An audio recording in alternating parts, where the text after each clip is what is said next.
Hello, I am Lincoln. Recently I had my fun killing Lincoln Tears of the Kingdom 20 different times. But there are still links out there. There are many links. So let's kill all of them in record time. Now, there are some exceptions here. For example, I will not be playing any of the DS/3DS games because I couldn't get SnickerStream working on my homebrew 2DS. Maybe I'm an idiot, maybe my 2DS is just too old. I guess we'll never know. I'll also not be playing any of the Four Swords games because I don't have any friends. Now let's start things out with The Legend of Zelda for NES, where all you gotta do is walk right into some Octoroks.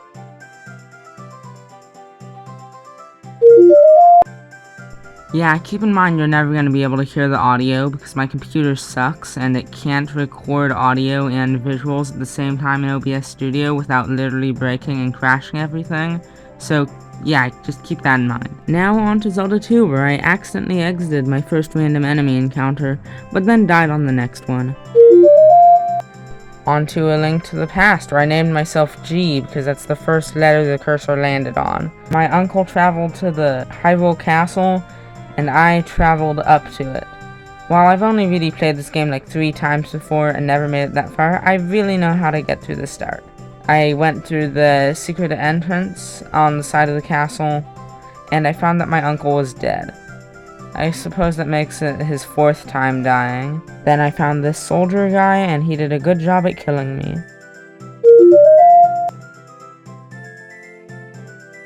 And now up next we got Link's Awakening, which I'll be playing the Switch version of because it's more recent, it's prettier, and it looks nice. I'm renaming myself G for continuity's sake because this is the sequel to A Link to the Past. My immediate thought is that one of the moblins in the forest could kill me, but you need the sword to get to the forest. So we went down to the beach, making sure to dodge all of the Gordos, because if I got hit by one of those, I could even die.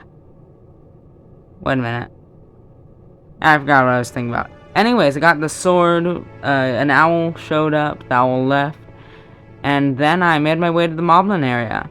Oh wait, I just died from one of the Gordos. Okay, never mind.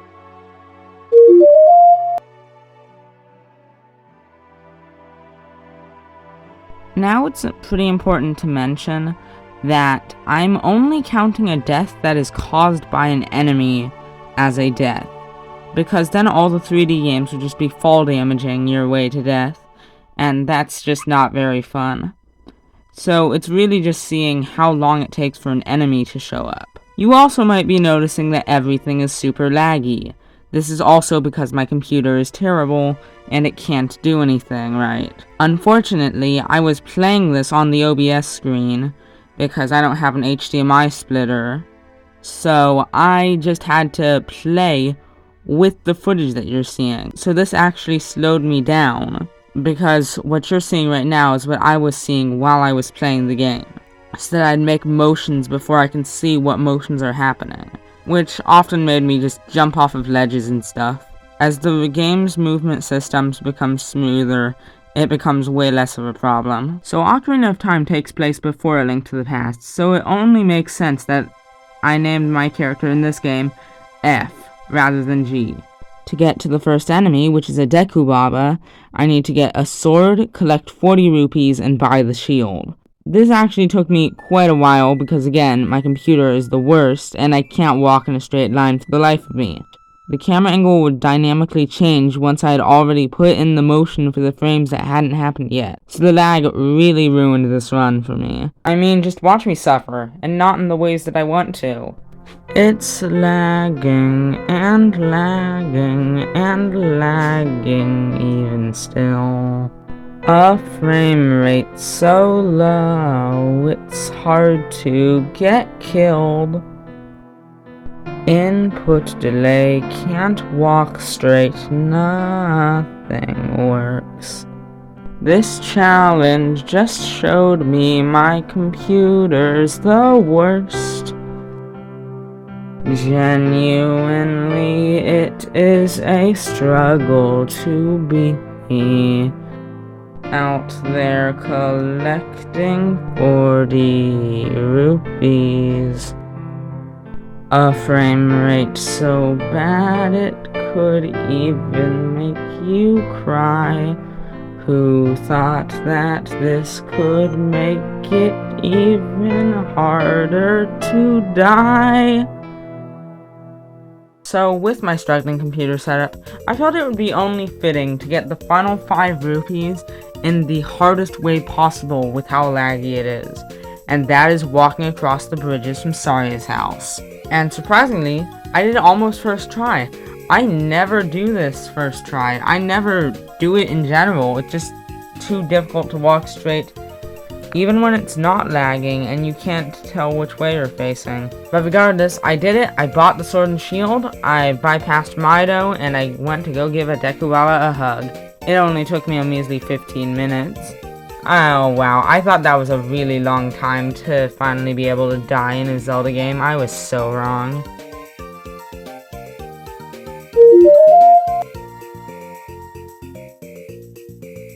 The Adventures of F continues in Majora's Mask, where all I had to do was get robbed, chase the guy down, get turned into a Deku Scrub, fail to go inside of this flower like 8 different times, and I don't even know why it was that difficult. I just couldn't see it while it was happening, so I didn't know when to stop by pressing. And then I exit into Clock Town, and then go play the racist kids hide-and-seek game. I found where all of them were, and they gave me their password to their cave to the Astral Observatory. I traveled through the cave to the Astral Observatory, and in there was a Skulltula. This is the first enemy in the game, and so I let it kill me. Up next was both of the Oracle games.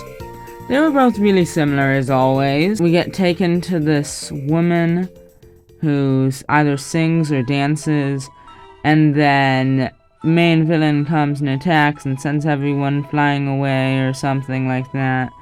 And then they wake up and then they get killed by Octoroks. On to Wind Waker, which starts with Ariel waking me up and then telling me to go visit my grandma. I visit my grandma, get the hero's tunic, and then go back to Ariel, where Ariel gives me the spyglass. Then I use the spyglass to start a red mailbox. A few eons later, Ariel notices that I'm looking at the red mailbox, and it triggers a cutscene. In this cutscene, Tetra gets dropped into the flat texture forest on the top of Outset. And I head there, and that's where I find my first Bokoblin. Yep, the Bokoblin should be coming up just a little bit further this way. Wow, frame rate so bad. There he is. There he is. Okay, kill me. Do it. Do it. I'll get him next time. Jump Do it. attack. Do it. Let's do this. I got him. Oh, yeah, yeah. Not even using a weapon, he's just using his fists. Gotcha. Yeah. Can he even kill me? Take this. Oh, little elf boy, take this. Take this. Take this. Okay, so is he doing damage? Yes. Okay, he's doing damage, he's way too Hey, slow. you're gonna get fired. There's gotta be some other ones just coming up. Just ahead.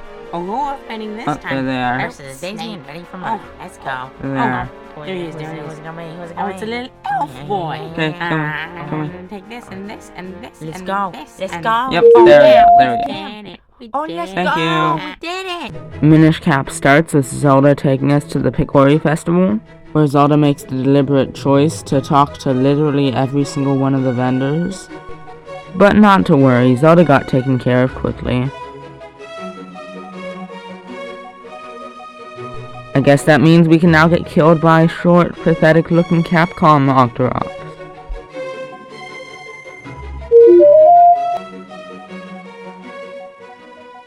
On to Twilight Princess, where I was surprised by how long it takes to die in this game. Anyways, I named myself G3 and my horse G3 Steed. So the game begins with this girl named Ilya just casually stealing my horse, and I'm supposed to have a conversation with her about my horse, but I don't really care. I got on G3 Steed and I walked out of there skipping the entire cutscene from happening.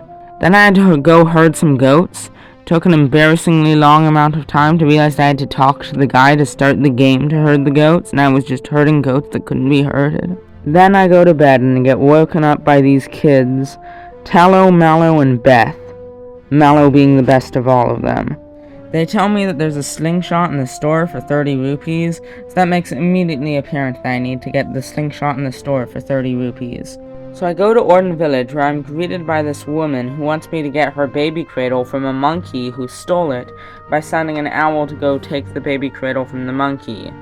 And then I get the baby cradle, give it to her, but apparently that's not good enough. She wants me to walk it to her house with her. Look, lady, I understand that you're pregnant, but could you please move a little bit faster?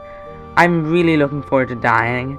As a reward, she gives me the fishing rod, where I get a fish, use the fish to get a cat, and then finish collecting all the rupees to get the slingshot. On my way to show the kids the slingshot, Colin's dad shows up.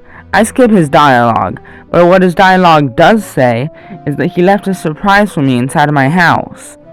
I did not read that, and that ended up being a problem later on.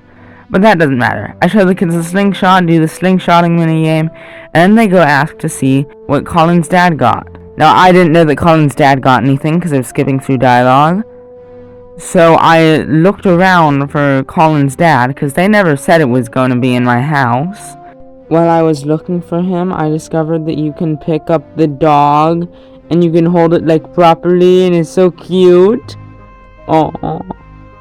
And I looked around until the hour mark of me playing came up, in which I finally decided to look up a walkthrough, and it turned out it was just in my house the whole time. It was a sword. I show the kids how I use the sword, and then a monkey shows up. The kids chase the monkey. I find Beth not willing to run that far. I find that Mallow stopped chasing the monkey. But what about Tallow? Tallow must be all the way there with the monkey. So I run there and there's a Deku Baba, and I let it kill me. I probably should have saved Tallow, but I mean, I'm a realist. Probably when I get to the afterlife, Tallow's gonna be there too.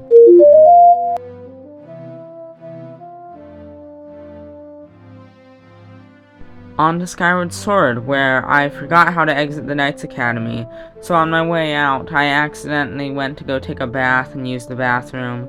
But I eventually found my way out, where I went to talk to Zelda.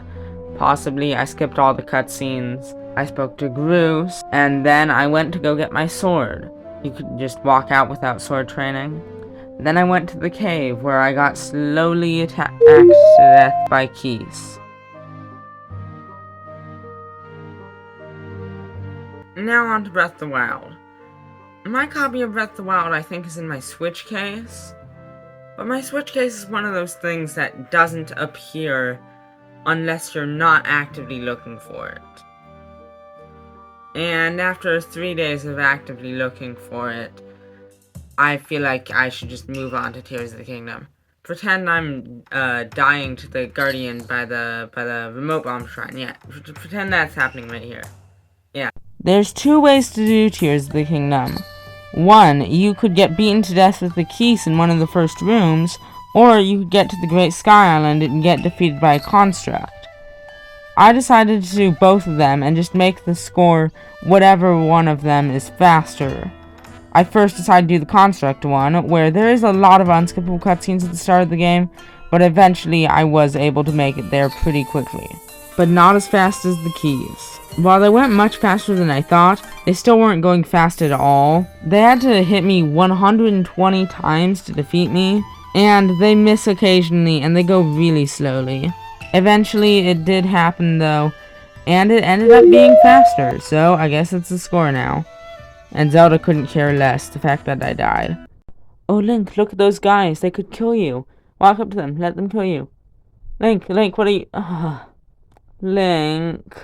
It's okay, he dies a few rooms later. And that's it. I hope you enjoyed that, and here is the list. I don't know if I'll ever do something like this again, but it was fun, so maybe.